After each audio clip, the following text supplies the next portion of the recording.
के जो सूत्रधार हैं प्रशांत किशोर, उनका इस सीट से लड़ना लगभग तय माना जा रहा है।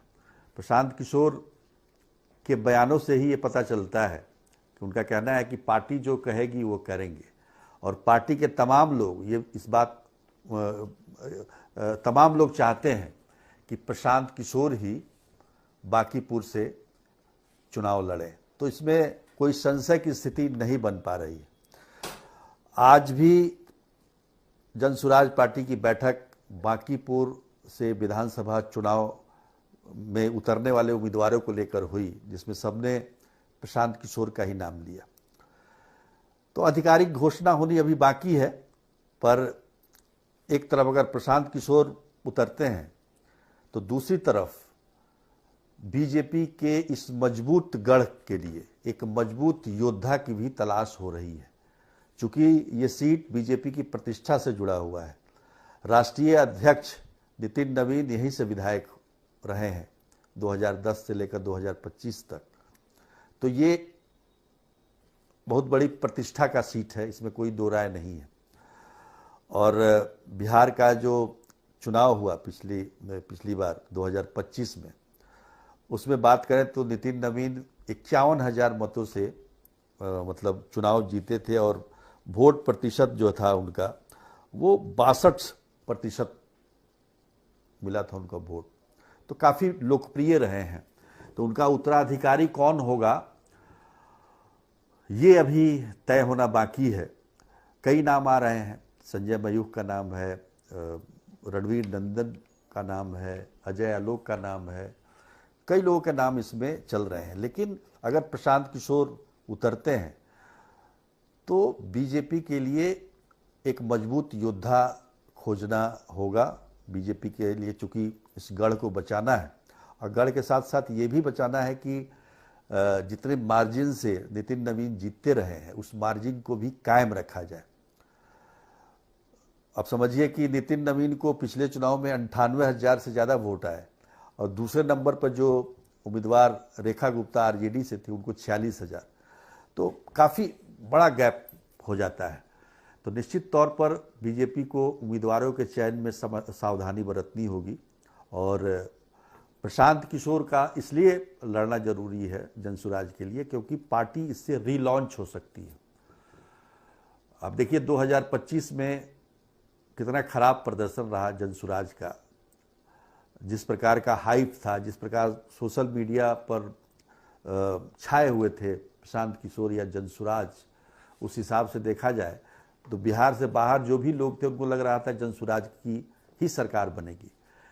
पर इतनी बुरी हालत, मतलब समझिए कि 3.5% वोट आया था पूरे बिहार में। 238 उम्मीदवार उतारे जनसुराज ने, जिसमें से 236 की जमानत जब्त हो गए।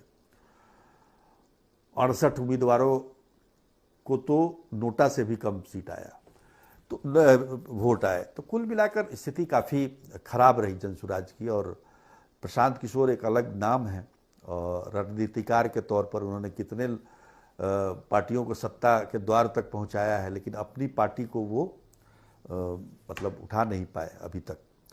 तो ये एक मौका है जनसुराज के लिए कि वो अपने पार्टी को में नई जान फूंके, और ये काम प्रशांत किशोर ही कर सकते हैं।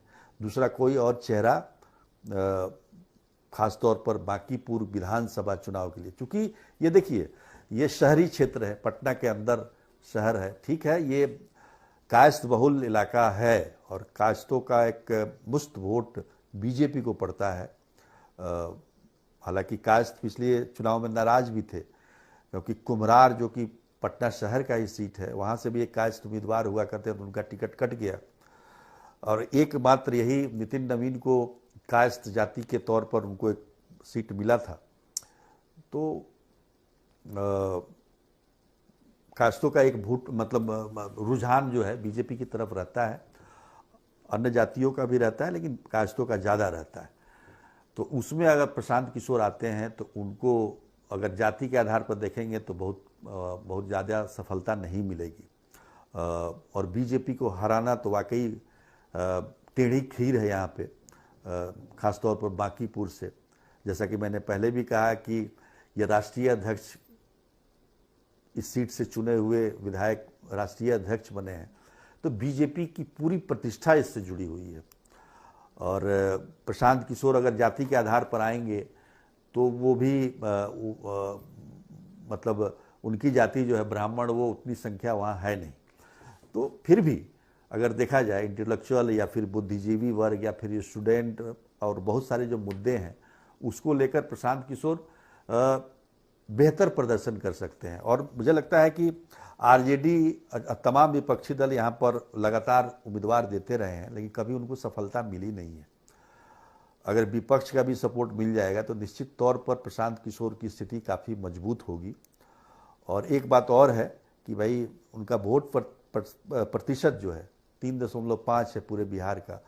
प्रशांत किशोर लड़ते हैं तो बांकीपुर में उनका वोट प्रतिशत काफ़ी अच्छा हो सकता है और एक नई जान, नई स्फूर्ति, नया जोश